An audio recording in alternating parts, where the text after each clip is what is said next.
Divya Himachal TV में आपका स्वागत है। आप देख रहे हैं आज दोपहर हिमाचल। आइए शुरुआत करते हैं दोपहर तक की कुछ चुनिंदा खबरों से। जागरण में 50 से अधिक लोग इकट्ठा करने पर कटा 5,000 का चालान। भोटा में कोरोना पॉजिटिव के संपर्क में आए 3 लोगों के लिए सैंपल।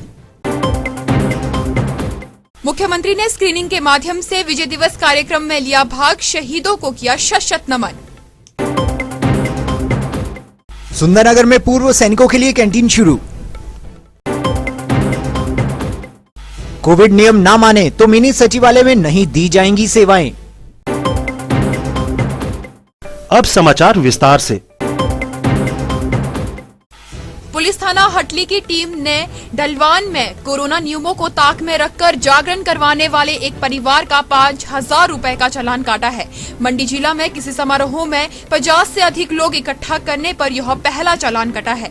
मंडी पुलिस द्वारा लगातार शादी समारोह व अन्य कार्यक्रमों में जाकर लगातार चेकिंग की जा रही है और नियमों की अवहेलना करने वालों के चालान भी काटे जा रहे हैं। पुलिस द्वारा गठित टीम के द्वारा जिला में अभी तक 150 कार्यक्रम में जाकर चेकिंग की गई है।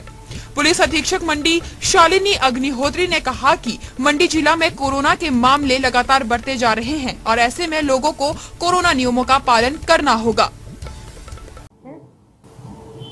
ये अभी हाल ही में प्रदेश सरकार द्वारा कोविड के जो मामले मंडी जिले में लगातार बढ़ रहे हैं और स्टेट में, तो उसको लेके जो कंडीशंस लगाई गई थी और उसमें कार्रवाई करते हुए अभी तक मंडी शहर में कुल मिला के 17 लाख से ऊपर के फाइन जो है वो किए गए हैं। 2600 के करीब चलान जो है लोगों के मास्क के लिए और सोशल डिस्टेंसिंग की अनुपालना के लिए किए गए हैं। मैं आपके माध्यम से मंडी के सभी लोगों से ये अपील करना चाहूँगी कि वे गवर्नमेंट के जो अभी दिशा निर्देश हैं, खासकर जो रिलीजियस और सोशल फंक्शंस के लिए शादियों का टाइम भी पुलिस द्वारा करीब 150 ऐसे इस तरह के फंक्शंस पूरे जिले भर में चेक किए गए और उनको कोविड के दिशा निर्देश जो है उनकी पालना करवाई गई।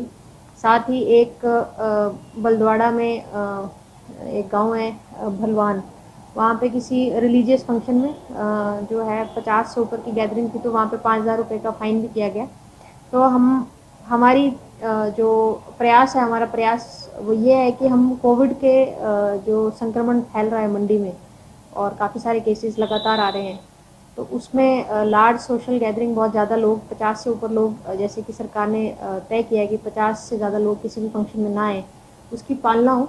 पर इसमें पब्लिक का सहयोग चाहिए और पब्लिक की कमिटमेंट भी हमें चाहिए।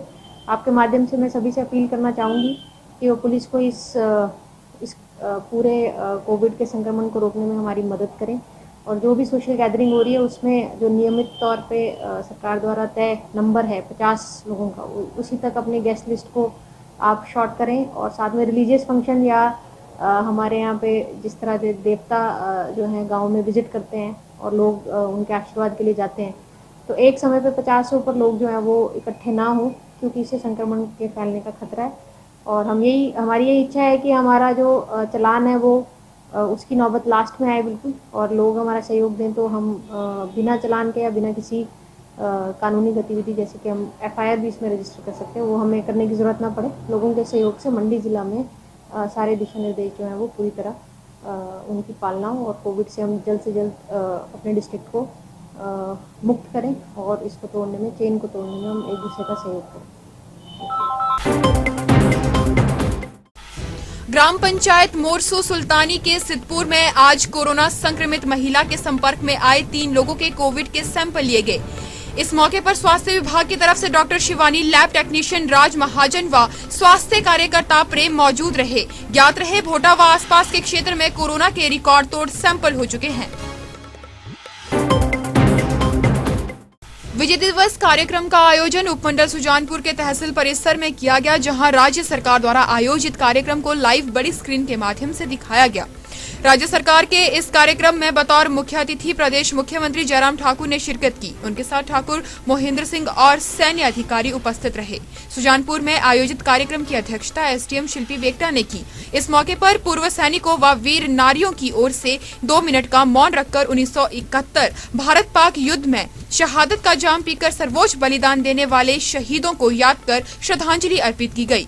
कार्यक्रम में सेवानिवृत्त कैप्टन रंजीत सिंह ने बताया कि यह युद्ध 3 दिसंबर से 16 दिसंबर 1971 तक चला था। 14 दिन के इस युद्ध में भारतीय सेना पूरी तैयारी व प्लानिंग के साथ उतरी थी। हर वर्ष 16 दिसंबर को भारत पाक युद्ध विजय दिवस के रूप में मनाया जाता है। मंडी की तर्ज पर सैनिकों, पूर्व सैनिकों और उनके आश्रितों को अब सुंदरनगर में भी कैंटीन की सुविधा शुरू कर दी है। मुख्यमंत्री जयराम ठाकुर ने शिमला से 25.74 लाख की लागत से सुंदरनगर में सीएसडी कैंटीन के भवन का उद्घाटन किया। इस अवसर पर सुंदरनगर के विधायक राकेश जम्वाल विशेष रूप से मौजूद रहे। मेजर खेम सिंह ठाकुर ने जानकारी देते हुए बताया कि वर्तमान में मंडी सीएसडी कैंटीन के अधीन 8000 के तकरीबन पूर्व सैनिक पंजीकृत हैं और मंडी जिला में लड़ भड़ोल से लेकर बंजार तक का एरिया आता है, जिसके तहत आने वाले पूर्व सैनिकों को सीएसडी कैंटीन की सुविधा दी जाती है और इस कैंटीन के माध्यम से पूर्व सैनिकों को ग्रोसरी और लिक्विड दिया जाता है। उन्होंने कहा कि वर्तमान में मंडी जिला में पूर्व सैनिकों को 10 मोबाइल कैंटीन के माध्यम से सुविधाएं दी जा रही हैं। आज Sundernagar CSD canteen extension counter का शुभारंभ हिमाचल के माननीय मुख्यमंत्री श्री जयराम ठाकुर जी करकमलों द्वारा शिमला से ऑनलाइन किया गया। सुंदरनगर में कुल 2500 के लगभग सेवारत और पूर्व सैनिक हैं। इन सैनिकों की वर्ष 2014 से मांग थी कि सुंदरनगर में एक स्थायी सीएसडी कैंटीन हो, क्योंकि इन्हें सुंदरनगर से मंडी मेन कैंटीन में पहुंचने के लिए 1.5 से 2 घंटे का एक तरफ का समय लगता था, जो कि बहुत ही पीड़ादायक और कष्टदायक था, खासकर कोरोना काल में। तो मैं धन्यवाद करना चाहूँगा हिमाचल प्रदेश सरकार का, डिस्ट्रिक्ट एडमिनिस्ट्रेशन का और स्थानीय विधायक श्री राकेश जम्वाल जी का और हमारे आरट्रैक प्रबंधन का, जिन्होंने आपसी तालमेल बिठाते हुए कोरोना काल में बहुत ही कम समय में इस एक्सटेंशन काउंटर को खोलने के लिए मंजूरी दी और उसके लिए जो है 25,74,000 रुपये का पैसा राज्य सैनिक कल्याण विभाग द्वारा इसके लिए जारी किया गया। उनका भी बहुत बहुत आभार। और यहाँ पर यह एक्सटेंशन काउंटर मंडी कैंटीन के तर्ज पर ही हर रोज़ खुला रहेगा। यहाँ पर 5 कर्मचारियों को नियुक्त किया गया है। सभी कार्ड धारकों को यहाँ पर ग्रोसरी और लिकर की जो है सुविधा मिलेगी। हम कोशिश करेंगे कि सभी के सहयोग से इसको और भी अच्छा बनाया जाए। मिनी सचिवालय सोलन में कोविड-19 के नियमों की सरेआम धज्जियां उड़ाई जा रही हैं। जहां एक ओर प्रशासन लोगों को जागरूक कर रहा है, वहीं दूसरी ओर मिनी सचिवालय में नियमों को ताक पर रखा जा रहा है। इस संदर्भ में एसडीएम सोलन अजय यादव ने बताया कि अब कोई भी कोविड के नियमों की अवहेलना करते पाए जाते हैं, उन्हें मिनी सचिवालय के कर्मियों द्वारा कोई सेवा नहीं दी जाएगी। साथ ही ड्राइविंग के लिए नंबर सिस्टम की व्यवस्था होगी, जिस पर अभी बातचीत चल रही है। उन्होंने कहा कि ड्राइविंग टेस्ट के लिए नंबर दिए जाएंगे, जिसके अनुसार लोग समय पर आ सकते हैं। उन्होंने कहा कि नंबरिंग सिस्टम से भीड़ कम होगी और कोरोना संक्रमण के फैलने का खतरा भी कम होगा। हालांकि इस पर अभी बातचीत चल रही है। आपने मुझे बताया जो हमारा मिनी सचिवालय में रजिस्ट्रेशन काउंटर है, वहाँ पे काफ़ी भीड़ लगती है। हमारे बार बार आग्रह करने पे, अनुरोध करने पे और इतना प्रचार प्रसार करने के बावजूद भी हमें आम जनता का साथ नहीं मिल रहा है। तो हम जब भी जाते हैं, जब भी हमारे पास कोई कंप्लेन आती है कि वहाँ पे क्राउडिंग हो रही है, भीड़ इकट्ठा हो गया है, सामाजिक नियमों का पालन नहीं हो रहा है, तो जब भी हम जाते हैं, कोई पुलिस की टीम जाती है, तब तो लोग तितर बितर हो जाते हैं और नियमों का पालन करते हुए दिखाई देते हैं। लेकिन जैसे ही कोई वहाँ से वापस हट जाता है, वो फिर से उन नियमों की अवमानना करने लग जाते हैं। तो ऐसे में अब हम कुछ स्ट्रिक्ट एक्शन लेंगे। खास करके जो लोग इन नियमों का पालन नहीं करेंगे, उनको उस दिन कोई सर्विस नहीं दी जाएगी, उनको वहीं से वापस कर दिया जाएगा। क्योंकि हमारे पास रिकॉर्डिंग भी है और बार बार हमारे बोलने पर नहीं मानता है, तो चाहे कोई भी काम हो उनका, उस दिन उनको कोई सर्विस नहीं दी जाएगी।